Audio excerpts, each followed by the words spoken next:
So you want that fancy tier 3 equipment, but don't feel like grinding 50 hours on professional? In today's video, I'm going to show you how to get a bunch of money and XP. No fluff or BS, we're just going to get straight into it. The setup for this method does require using a custom difficulty, which requires you to be at least Prestige 0 level 50 to unlock. If you don't have custom difficulties yet, just grind the highest difficulty that you have, and it shouldn't take too long to hit level 50. We're going to maximize the rewards by making the game as hard as possible, while also minimizing the time spent in each investigation. And the strategy is very simple. Go in, survive one hunt, make your best guess, and then leave. Alright, so let's talk settings. You want evidence given and starting sanity to be set to 0. And for hunt duration, I have it set to medium, as low is too short and high is way too long. But other than that, most of these settings are preference, and I'll just quickly show you my settings.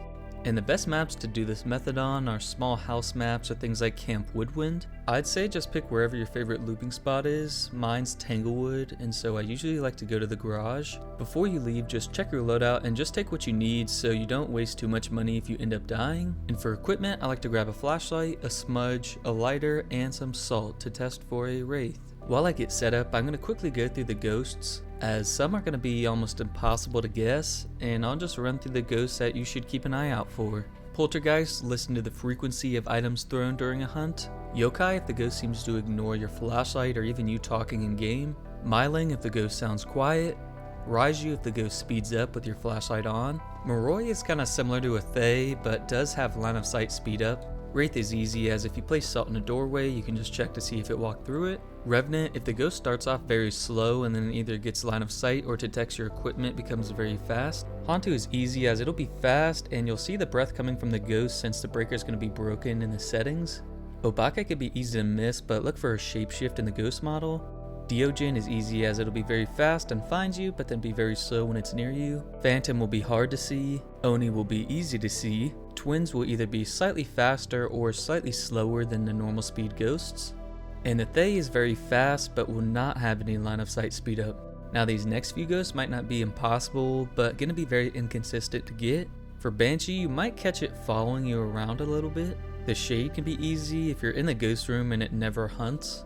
And then the Mimic too, as if you bring in a video camera, you'll always see ghost orbs even with 0 evidence, but I usually don't check that, so I don't know if that's just a bad habit, but technically the Mimic is easy to get. I'm just a little bit lazy. If you're new to guessing ghost behavior and need more detailed explanation, I do have a few videos covering that, or you can look at the Phasmo cheat sheet, but I'll just assume you have some level of knowledge with the ghost behavior. Now once you're loaded in the map, got to your looping spot, and are waiting for a hunt, sit and listen, as you'll hear the front door close and the ghost starts hunting. And then you'll want to take a moment just to listen to the ghost's speed. You don't want to get any interference with your electronics or your in-game voice, as it'll be harder to tell what the speed of the ghost is.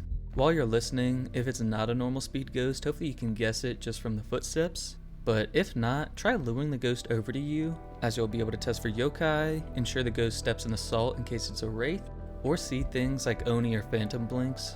Now hopefully you guessed it based off of its speed, or you saw something visually that gave it away.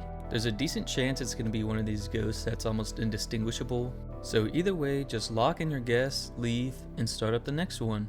And each one of these runs only takes about a minute, so you can just keep running them over and over again, and pretty soon you'll be rich, have a bunch of XP, and then you can thank me later. I hope you found this video helpful, and thank you so much for watching.